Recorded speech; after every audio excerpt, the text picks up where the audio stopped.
The question is, if you get a cloth dripping wet without gravity and you wring it out, what's going to happen? What will happen to a wrung out cloth? So, and I had to use equipment that was here on board the space station.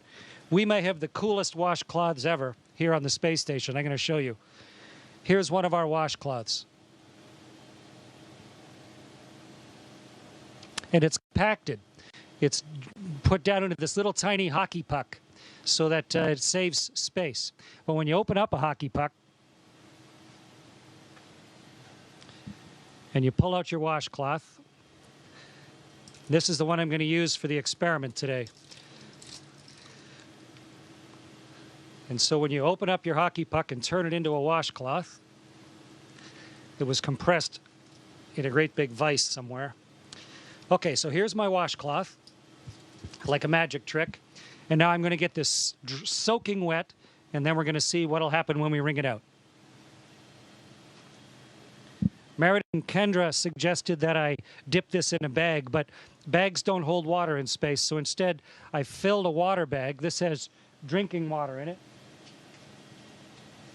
And I'm going to squirt a bunch of water into this washcloth.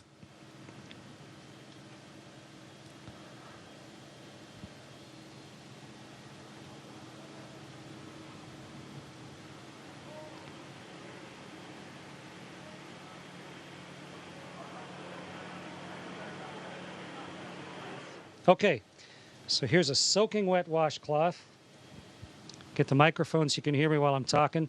And now let's start wringing it out. It's really wet.